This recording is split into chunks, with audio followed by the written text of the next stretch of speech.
Margaret Chen took a deep breath as she stood outside the massive glass doors of the Steinway concert hall. Her hands were shaking a little, not from the cold October morning, but from pure nerves. She had been dreaming of this moment for almost 30 years, ever since she was a 12-year-old girl watching piano competitions on her grandmother's old television set. The building looked even more intimidating in person than it did in the photos online. Tall marble columns stretched up to the sky, and everything about the place screamed expensive and exclusive. Margaret looked down at her simple gray cardigan and smoothed it with her palms. She had bought it on sale at the department store where she sometimes shopped for her 3 kids. It was the nicest thing she owned, but standing here it felt like wearing pajamas to a wedding. As she pushed through the doors, the first thing that hit her was the smell of fresh flowers and expensive perfume. The lobby was filled with people, and Margaret could tell right away that she didn't belong. Young women in flowing evening gowns walked past her like they were floating. Men in perfectly tailored suits discussed music theory in languages she couldn't understand. Everyone seemed to know exactly where they were going and what they were doing. Margaret adjusted her thick glasses and tried to blend into the background. She had always been good at that. At 42, she had perfected the art of being invisible. At the hospital where she worked as a cleaner, people looked right through her. At her kids' school events, other parents forgot her name even after. Meeting her multiple times, she was used to it, but today, she wished she could be someone else just for a few hours. A group of young pianists walked past her, their conversation loud enough for everyone to hear. One of them, a tall blonde woman with perfect makeup, was complaining about the competition. "I heard they're letting anyone enter these days," she said, flipping her hair. "My teacher said the standards have really dropped." Her friends nodded in agreement, their designer handbags swinging as they walked. Margaret felt her cheeks burn. She knew they weren't talking about her specifically, but it felt personal anyway. She had worked so hard to get here. The entry fee alone had cost her 3 months of savings. She had to take unpaid time off work, which meant her family would be eating pasta and beans for the next few weeks. But her kids had insisted she go for it. "Mom, you're the best piano player in the world," her youngest daughter had said. "You have to show everyone." The registration table was set up near the main entrance, and Margaret could see a long line forming. She took her place at the back, behind a young man who looked like he stepped out of a classical music magazine. His hair was perfectly styled. His suit probably cost more than Margaret made in a month, and he was casually flipping through sheet music like he was reading a newspaper. While she waited, Margaret watched the other contestants. They all looked so confident, so prepared.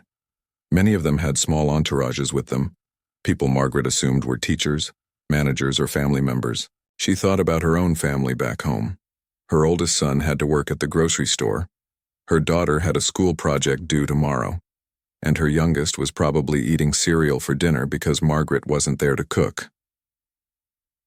The doubt started creeping in again, the same doubt that had kept her from doing this for 20 years. Who was she kidding?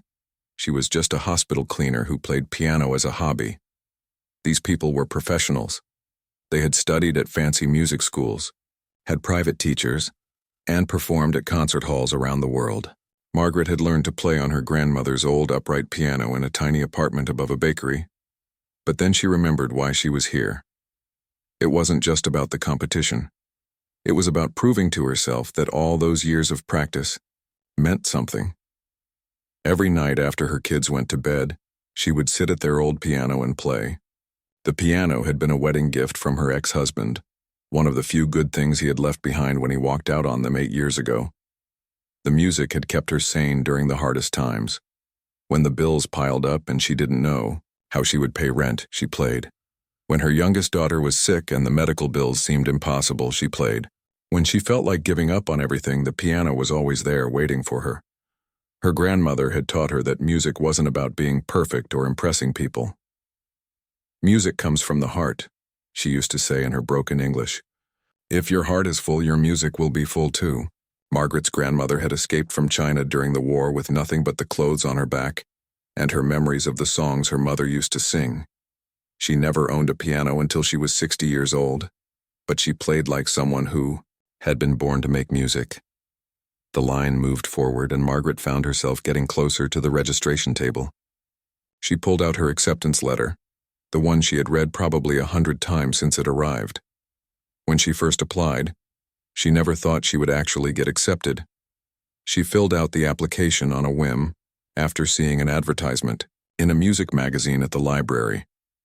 The application process had been intimidating. They wanted recordings, letters of recommendation, and a detailed musical background. Margaret had made her recording on her phone, sitting at their old piano, late at night. She didn't have any fancy letters of recommendation, just a note from the music teacher at her daughter's school, who had heard her play at a few school concerts. When the acceptance letter came, Margaret cried for an hour.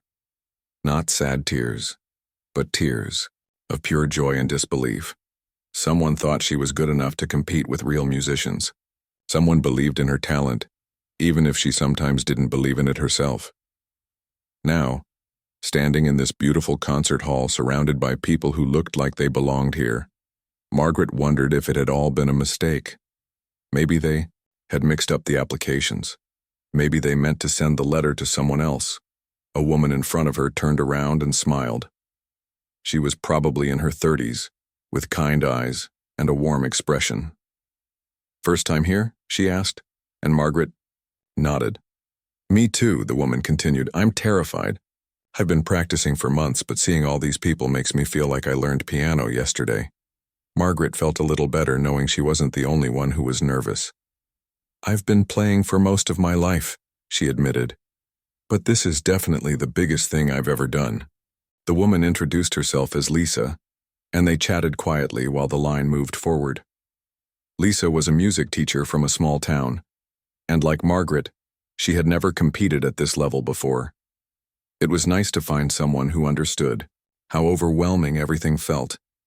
When Margaret finally reached the registration table, the coordinator looked up at her with a confused expression. The woman was probably in her 50s with silver hair and an expensive-looking outfit. She glanced at Margaret, then at her computer screen, then back at Margaret. "Are you here for the custodial services?" the coordinator asked. Her tone wasn't just matter-of-fact, like she was trying to be helpful. Margaret felt her face get hot again. "No, I'm here for the piano competition," she said, holding out her acceptance letter with a hand that was definitely shaking now. The coordinator's eyebrows went up so high they almost disappeared into her hairline. She took the letter and read it carefully, then looked at her computer screen again. "Margaret Chen," she said slowly, like she was trying to solve a puzzle. "Yes, here you are. I'm sorry, well, you don't look like our typical contestant." Margaret knew exactly what she meant, and it stung, even though the woman was probably just being honest. She didn't look like a classical pianist. She looked like exactly what she was, a working mother who cleaned hospital floors for a living and played piano in her spare time. The coordinator handed her a packet of information and a name tag. "The competition begins tomorrow morning," she said. "Good luck." But her tone suggested she thought Margaret would need more than luck. As Margaret walked away from the registration table, she could feel people staring at her, or maybe she was just imagining it.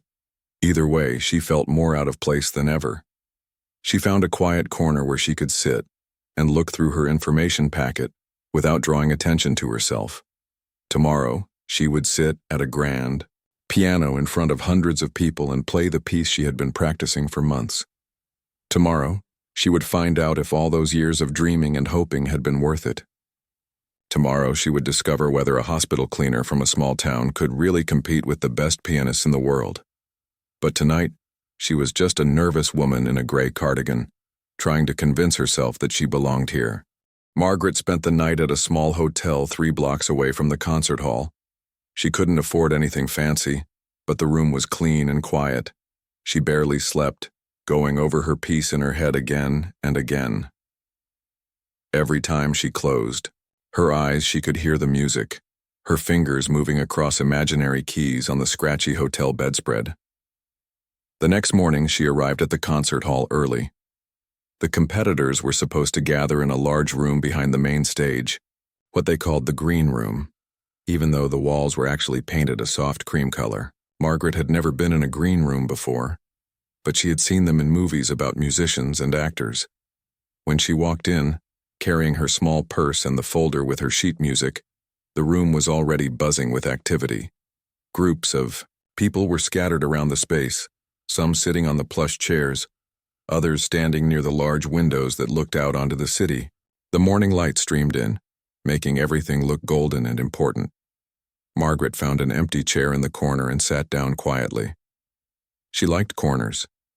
They felt safe, like nobody could sneak up behind her or judge her without her knowing. From her spot, she could watch everyone else without drawing attention to herself. The other pianists were nothing like the people she knew from her regular life. There was a young man, maybe 25, with perfectly styled dark hair and a suit that probably cost more than Margaret's monthly rent.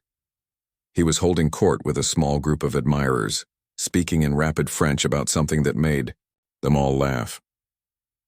Margaret caught bits of the conversation, something about a performance in Paris last month. Near the window, a woman about Margaret's age was doing stretching exercises, flexing her fingers and rolling her shoulders. She was wearing a beautiful black dress that looked like it was made just for her, and her hair was pulled back in an elegant bun that probably took an hour to create. Everything about her screamed, professional musician. Margaret looked down at her own outfit, the same gray cardigan from yesterday and a simple black skirt she had bought at a discount store. She had tried to dress up, even put on a little makeup. But sitting here surrounded by these polished people, she felt like a child, playing dress-up in her mother's clothes. The conversations around her were fascinating and terrifying at the same time. People were talking about concerts they had performed, teachers they had studied with, and competitions they had won. Names were dropped casually, famous conductors and composers that Margaret had only heard about on classical music radio stations. Woman near her was telling someone about her recent performance with the Philadelphia Orchestra. The conductor was absolutely brilliant, she was saying. He really understood my interpretation of the Chopin. Margaret had never even seen a live orchestra performance, let alone played with one. As more people arrived, the energy in the room grew. These weren't just musicians, Margaret realized. They were artists who had dedicated their entire lives to music. Many of them had probably been playing since they were 3 or 4 years old, with private teachers and expensive instruments. They had attended conservatories and music schools that Margaret had only heard about in passing. She pulled out her phone and looked at the messages from her kids. Her daughter had sent a photo of herself making breakfast with a note that said, "Good luck, Mom. You're going to be amazing." Her oldest son had texted a simple, "We believe in you." Her youngest had sent a string of heart emojis and a picture of their old piano with a note that said, "This is waiting for you when you get home." The messages made her smile, but they also made her homesick. What was she doing here? She should be home making lunch for her kids, getting ready for her shift at the hospital, living her normal, predictable life. Instead, she was sitting in a room full of strangers about to make a fool of herself in front of hundreds of people. A burst of laughter from across the room caught her attention. The young man with the perfect hair was now standing with an even larger group, and they were all looking in her direction. Margaret's stomach dropped. She tried to look away, but she could hear bits of their conversation drifting over. "Did you see the registration mix-up yesterday?" one of them was saying. "They thought that woman over there was here for cleaning services." More laughter followed, and Margaret felt her cheeks burn. The young man, who seemed to be the leader of the group, was gesturing dramatically as he told the story. "I heard she learned to play from YouTube videos," he said, his voice carrying across the room. "Can you imagine coming to a competition like this without proper training?" Margaret wanted to disappear. She wanted to gather her things and walk out of the building and never come back. But her feet felt glued to the floor and she couldn't seem to move. She had faced embarrassment before, plenty of times, but this felt different. This was her dream they were laughing at. A woman near the French-speaking group chimed in. "I feel bad for her, honestly. Someone should probably explain that this isn't a community center talent show." The group erupted in laughter again, and Margaret felt tears starting to form behind her glasses. But the worst part wasn't the laughter. It was the way some of the other people in the room were nodding along like they agreed. Margaret could see them glancing at her and then looking away quickly, like they were embarrassed for her. She had become the subject of gossip, the odd one out, the person who didn't belong. An older woman sitting near Margaret leaned over and whispered, "Don't let them bother you, dear. Some people have no class." She had kind eyes and a gentle smile, and Margaret felt grateful for the small kindness. "I just don't understand why they let her in," Margaret heard someone else say. The standards for this competition used to mean something. That comment hit harder than the others. Margaret had worked so hard to get here. She had practiced for hours every day, saved every penny, and sacrificed so much. The idea that she didn't deserve to be here, that her acceptance was somehow a mistake, felt like a punch to the stomach. She thought about her grandmother, who had taught her that music was for everyone, not just the wealthy or the formally trained. Her grandmother had played with calloused hands, hands that had worked in factories and cleaned houses, hands that had held babies and cooked meals. But when those hands touched piano keys, magic happened. Margaret's own hands were calloused too, from years of cleaning hospital floors and scrubbing equipment, but they were also the hands that had comforted her children during nightmares, that had played gentle lullabies when they were sick, that had created music in the quiet hours when the rest of the world was sleeping. The young man with the perfect hair was still holding court, and his voice was getting louder. "I wonder what piece she's planning to play," he said. "Probably Chopsticks or Mary Had a Little Lamb." The group found this hilarious, and their laughter echoed through the room. Margaret felt something shift inside her. The embarrassment was still there, but it was being joined by something else. Anger, maybe, or determination. These people didn't know her. They didn't know about the nights she had spent practicing until her fingers ached, about the tears she had cried when she finally mastered a difficult passage, about the dreams she had carried for 30 years. She thought about her acceptance letter, still folded in her purse. Someone had listened to her recording and decided she was good enough to be here. Someone had believed in her talent, even if these people didn't. The conversations around her continued, but Margaret stopped listening. Instead, she closed her eyes and went through her piece in her mind. She could hear every note, feel every key under her fingers. This was her moment, her chance to prove that music didn't belong only to people in expensive clothes with perfect training. When she opened her eyes, she noticed that not everyone in the room was part of the mocking groups. There were other people, sitting quietly, some looking nervous, others simply focused on their own preparations. A few had even smiled at her when she caught their eyes. Maybe she wasn't the only one who felt out of place. Maybe some of these people, despite their polished appearances, were just as nervous and uncertain as she was. Maybe the loudest voices in the room weren't representative of everyone. Margaret straightened her shoulders and checked her watch. In a few hours, she would walk onto that stage and sit at a grand piano. She would play the piece she had been, practicing for months, the piece that had chosen her as much as she had chosen it. And then finally, these people would stop judging her based on her appearance and start listening to what really mattered. The music would speak for itself, and Margaret would let it tell her story. The competition had been going on for 3 hours, and Margaret had listened to 12 pianists perform before her turn came. Each one had been impressive in their own way, their fingers dancing across the keys with precision and confidence that made Margaret's stomach twist with nerves. She sat in the green room, watching the performances on a small television screen, trying to calm her racing heart. Some of the pieces had been breathtakingly beautiful.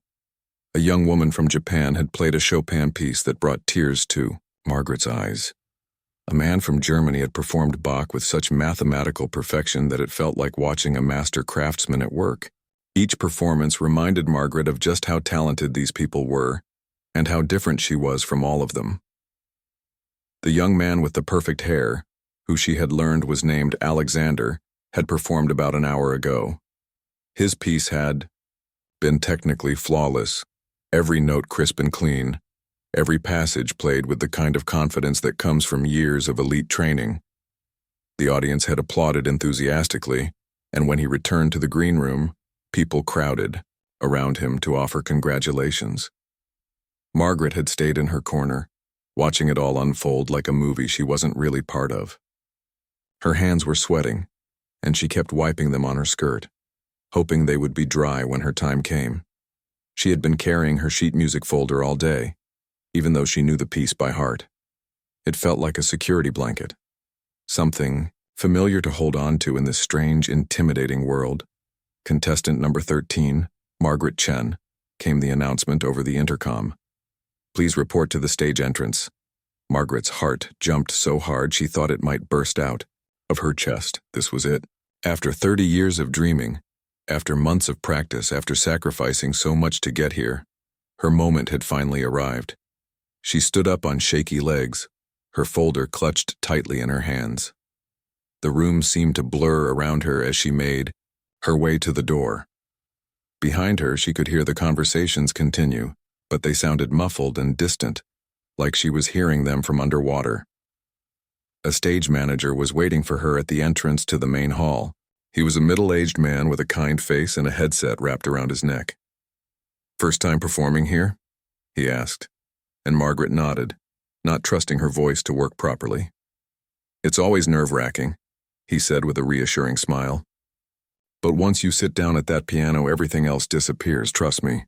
Margaret wanted to believe him, but as they walked down the narrow hallway toward the stage, her nerves only got worse.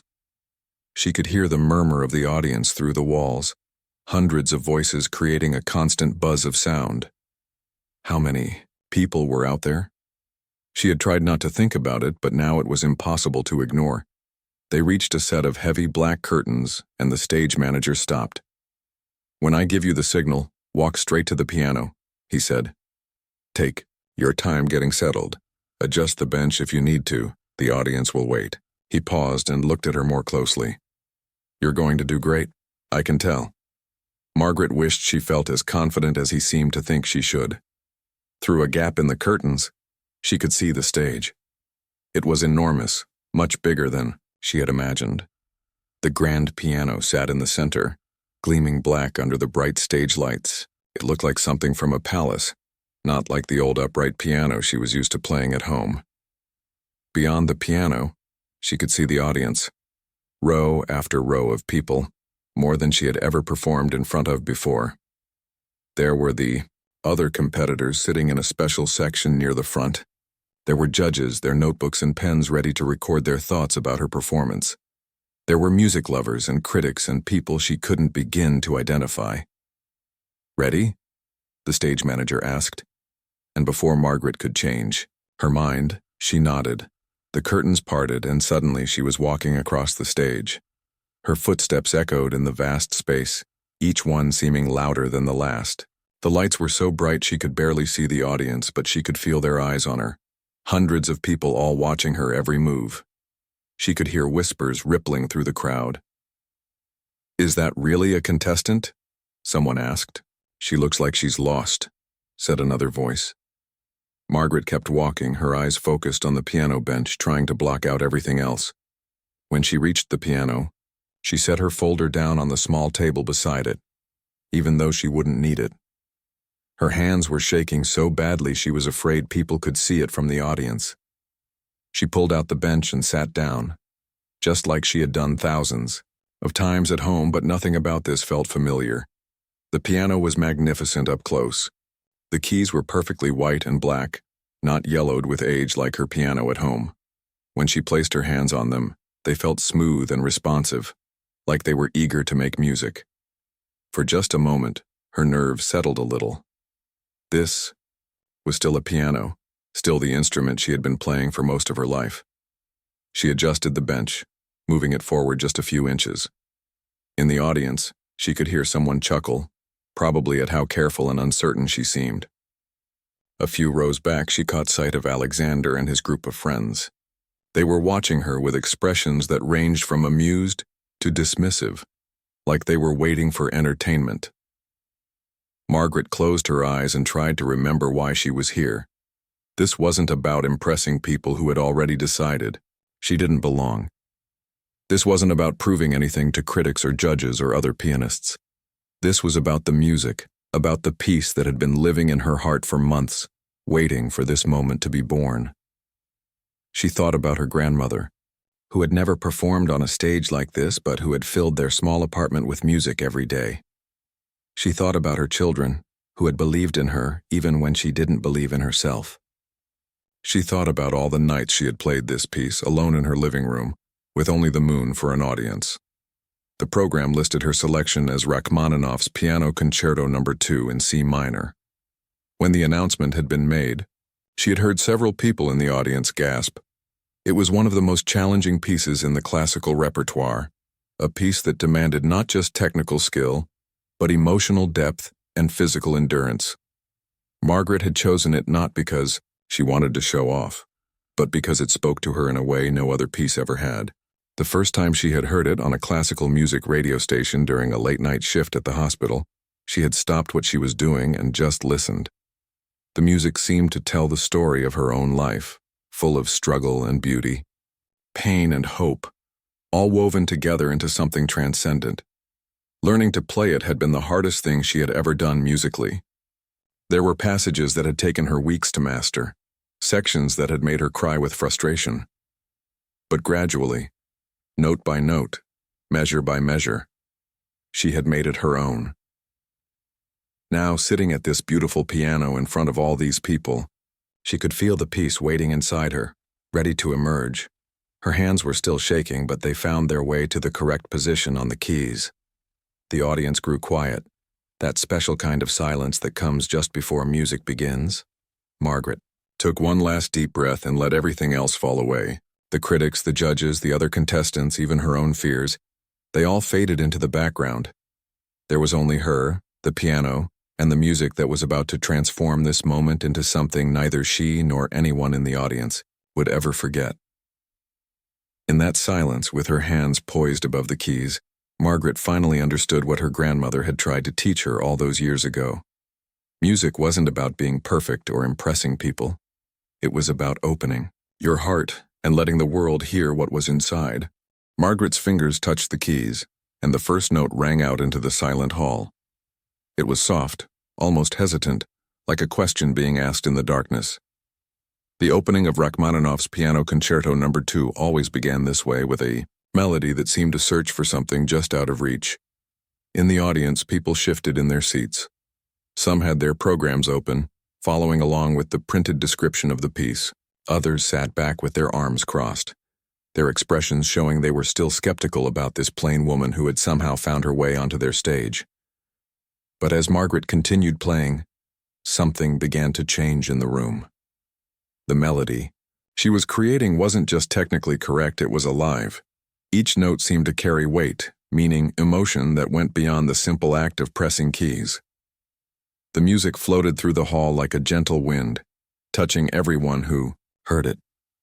Margaret's eyes were closed now, and her face had completely relaxed. All the tension she had been carrying, all the fear and doubt and nervousness, had melted away the moment her hands found their home on the keyboard. This wasn't the intimidating concert hall anymore. This wasn't a competition with judges and critics waiting to find fault with her performance. This was just her and the music, the way it had always been during those quiet nights at home. The opening section of the concerto was deceptively simple, but Margaret played it with a depth, a feeling that caught everyone off guard. She wasn't just playing the notes that Rachmaninoff had written down over a century ago. She was telling a story, her story, through the language of music. In the third row, an elderly man who had been reviewing classical performances for 40 years found himself leaning forward in his seat. He had heard this piece performed by some of the world's greatest pianists, but something about Margaret's interpretation was different. There was a rawness to it, an honesty that many professional performers had lost along the way. The music began to build, and Margaret's hands started moving faster across the keyboard. This was where the piece demanded real technical skill, where many pianists showed off their years of training and practice. But Margaret wasn't trying to show off. She was simply letting the music flow through her, trusting her hands to find the right keys, trusting her heart to guide the rhythm. A cascade of notes poured from the piano, each one crystal clear and perfectly placed. Margaret's fingers moved like water, flowing from one passage to the next without any visible effort. Years of practice had made these movements automatic. But more than that, years of living had given her the emotional vocabulary to make the music mean something. Alexander, sitting in the competitors section, felt his mouth fall open. He had been prepared to be entertained by what he expected to be an amateur performance. Instead, he was witnessing something extraordinary. This woman, this cleaning lady who had been the subject of jokes and whispers, was playing with a level of artistry that he had rarely encountered. The judges were equally stunned. Dr. Williams, who had been teaching piano for 30 years and had served as a judge for countless competitions, found herself completely absorbed in the performance. She had stopped taking notes, stopped thinking about technical elements and scoring criteria. She was simply listening, the way she used to listen to music when she was a child, before she learned to analyze and critique everything she heard. Margaret's body moved with the music now, swaying gently as the melody rose and fell. Her hands seemed to dance on the keys, finding passages that required incredible strength and then immediately shifting to sections that demanded the lightest touch. The piece was a marathon, both physically and emotionally, but Margaret showed no signs of fatigue.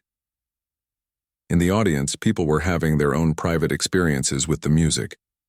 A young mother thought about her own dreams that she had put aside to raise her children. An elderly woman remembered her late husband who used to play classical records on Sunday mornings. A teenager who had been dragged to the concert by his grandmother found himself completely captivated, hearing classical music in a new way for the first time. The music built to its first major climax, and Margaret's hands thundered across the keyboard with power that seemed impossible for someone of her slight build. The sound filled every corner of the hall, every seat, every heart. It wasn't just loud music, it was passionate music, music that demanded to be heard and felt and remembered. But then, just as suddenly, the volume dropped to almost nothing.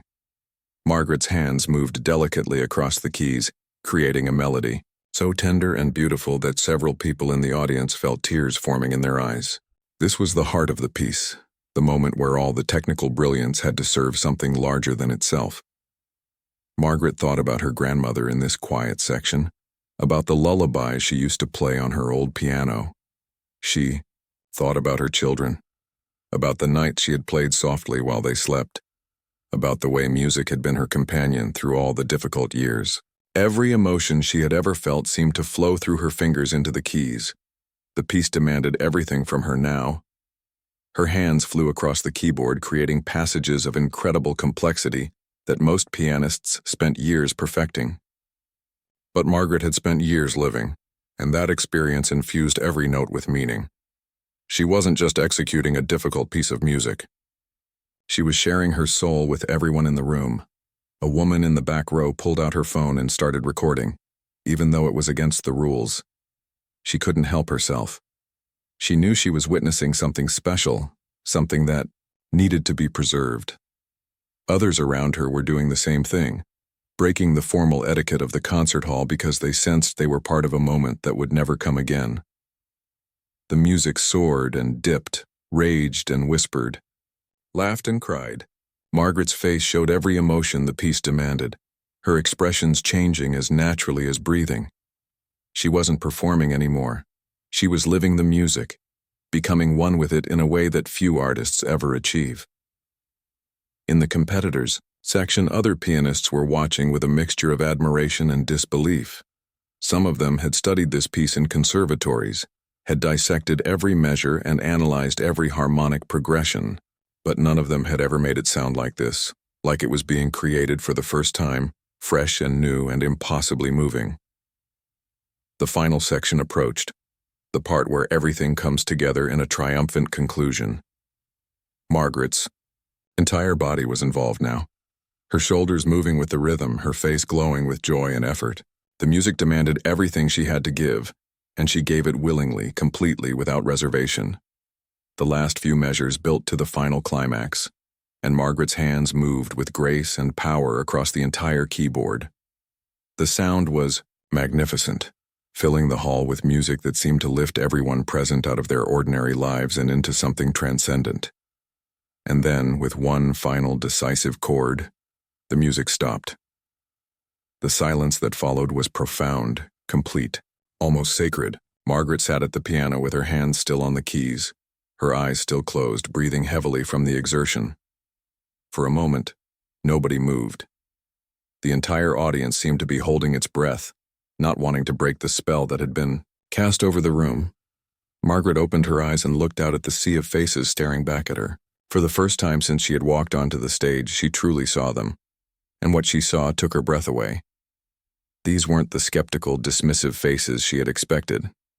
These were people who had been moved, changed, transported by what they had just experienced. The silence stretched on, and Margaret began to worry that something had gone wrong. Had she made a mistake? Had she forgotten a section? But then, from somewhere in the middle of the audience, came the sound of one person clapping. The single clap echoed through the silent hall like a gunshot.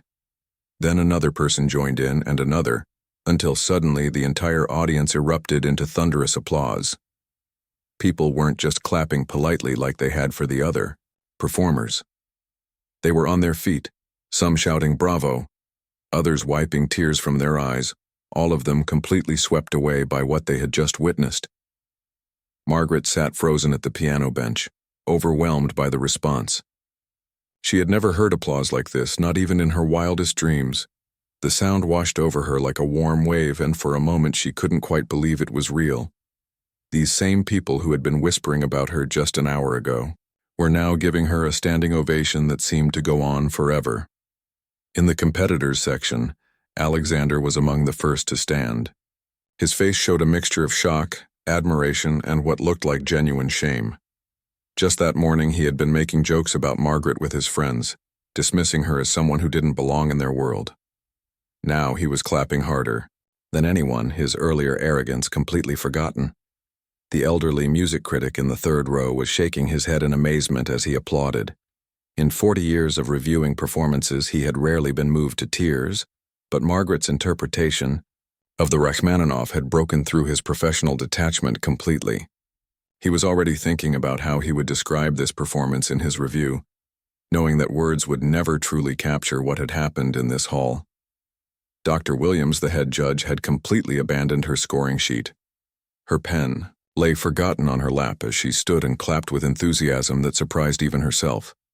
She had judged hundreds of competitions, heard thousands of performances, but this was something different. This was music in its purest form, untainted by ego or showmanship, coming straight from the heart. The applause continued for what felt like forever. Margaret finally stood up from the piano bench, her legs still shaky from the performance and the adrenaline. She looked out at the sea of faces, all of them turned toward her with expressions of joy and admiration. Some people were crying openly. Others were smiling so broadly they looked like they might burst with happiness. Near the back of the hall, a woman held up her phone, still recording despite the rules. The video she had captured was already being shared, spreading across social media with captions like, "You have to see this performance," and "This woman just gave me chills." Within hours, it would be viewed by millions of people around the world.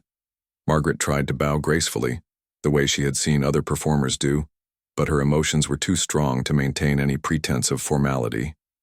She simply smiled through her tears and mouthed "Thank you" to the audience. The response only grew louder. A young woman in the audience turned to her friend and said, "I've never heard anything like that in my life." Her friend nodded, still too moved to speak. Around them, similar conversations were taking place. People were sharing their reactions, trying to put into words what they had just experienced. The stage manager who had encouraged Margaret before her performance was watching from the wings with tears in his eyes. He had seen hundreds of performances on this stage, from world-famous artists to unknown newcomers, but he had never seen an audience react like this. The energy in the room was electric, almost magical. Finally, the applause began to fade, though it took several minutes. People slowly returned to their seats, but the buzz of excited conversation continued. Margaret made her way off the stage, her heart still pounding, her mind struggling to process what had just happened. As she walked back toward the green room, she was intercepted by Alexander. He approached her with a look of genuine humility, his earlier cockiness completely gone. "I owe you an apology," he said, his voice quiet enough that only she could hear. "What you just did up there was incredible. I've never heard Rachmaninoff played with such soul." Margaret was too overwhelmed to be angry about his earlier behavior. "Thank you," she said simply and meant it. She could see in his eyes that his compliment was sincere, and that meant more to her than any formal apology could have. Other performers approached her as she made her way through the hallway. The woman who had done stretching exercises that morning shook her hand warmly. "That was extraordinary," she said. "You made us all remember why we fell in love with music in the first place." Back in the green room, Margaret found a quiet corner and pulled out her phone. She had 17 missed calls from her children and dozens of text messages. Somehow, word had already reached them. Her oldest son had sent a message that simply said, "Mom, you're famous, the video is everywhere." Her youngest daughter had called 3 times and left voicemails. Margaret listened to the most recent one. Mom, everyone at school is talking about you. Mrs. Peterson showed us the video in music class and everyone was crying. I'm so proud of you." The competition coordinator, the same woman who had mistaken Margaret for custodial staff the day before, appeared at her side. Her eyes were red from crying, and she looked embarrassed about their first meeting. "Mrs. Chen," she said, "I want to apologize for yesterday.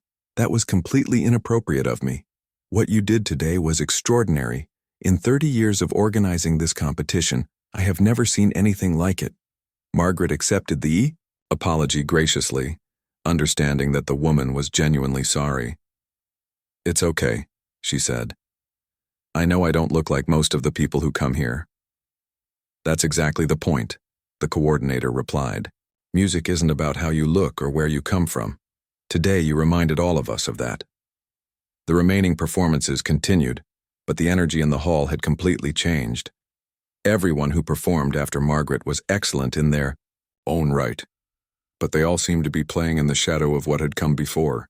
The audience was polite and appreciative, but nothing could match the electricity of Margaret's performance. When the final scores were announced that evening, Margaret didn't win first place. That honor went to a talented young pianist from South Korea who had played beautifully and deserved the recognition.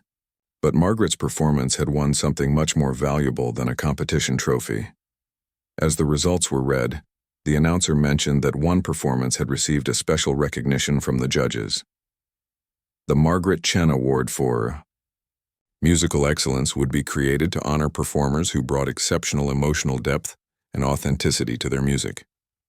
Margaret would be the first recipient, but the real victory had already happened.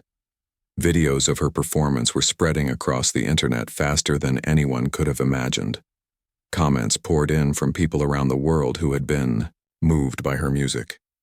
"This is why I love classical music," wrote one viewer. "She plays like she's telling the story of her life," said another. A week later, Margaret returned to her job at the hospital, but everything had changed.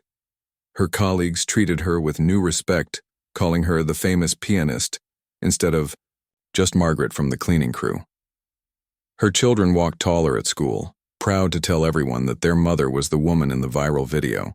Most importantly, Margaret had proven something to herself.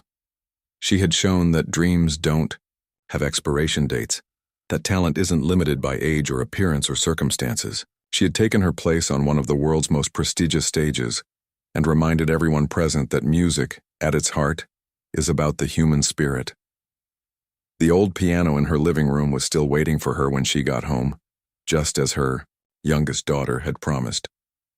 But now when Margaret sat down to play, she carried with her the memory of that moment when hundreds of people had been moved to tears by the music flowing from her heart, through her fingers. She had always known that music could change lives. Now the whole world knew it too.